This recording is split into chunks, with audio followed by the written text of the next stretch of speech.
Welcome back to Parable Thursdays. Today we look at the parable of the weeds, also called the wheat and the tares, found in Matthew chapter 13, verses 24 to 30 and verses 36 to 43. Matthew chapter 13, verses 24 to 30 says, "Another parable put he forth unto them, saying, The kingdom of heaven is likened unto a man which sowed good seed in his field. But while men slept, his enemy came and sowed tares among the wheat, and went his way. But when the blade was sprung up and brought forth fruit, then appeared the tares also. So the servants of the householder came and said unto him, Sir, didst not thou sow good seed in thy field? From whence then had the tares? He said unto them, An enemy had done this. The servants said unto him, Wilt thou then that we go and gather them up? But he said, Nay, lest while ye gather up the tares, ye root up also the wheat with them. Let both grow together until the harvest.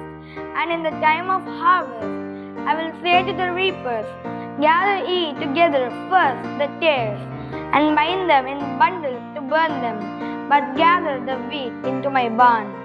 Jesus told this story of a farmer who planted good seed, but at night an enemy came and planted weeds in the same field.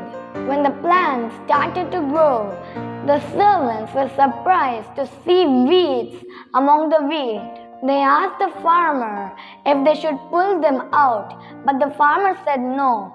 If they did, they might harm the wheat. Instead, he said to let both grow together until the harvest. And that time, the wheat would be gathered into barns, and the weeds would be burned.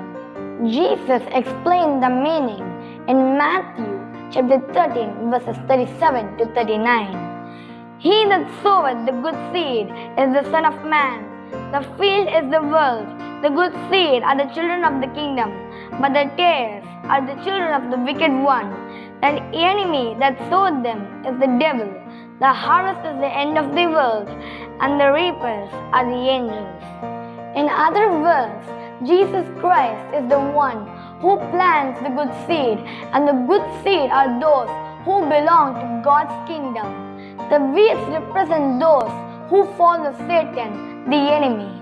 The harvest is the end of the world, when God's angels will separate the two. Jesus continued in Matthew chapter 13, verses 40 to 43, explaining that the weeds will be gathered and burned, showing the fate of those who choose sin, but the righteous, God's children, will shine like the sun in God's kingdom. This parable reminds us that in this world, both good and evil exist together, side by side, but in the end, Jesus will separate them. We are called to be faithful, growing as good seed for His kingdom. If you have any questions on the parable of the weeds, post them in the comments. If you like to watch and understand parables like this, stay tuned to our channel as we come with parables with their explanations every Thursday. God bless.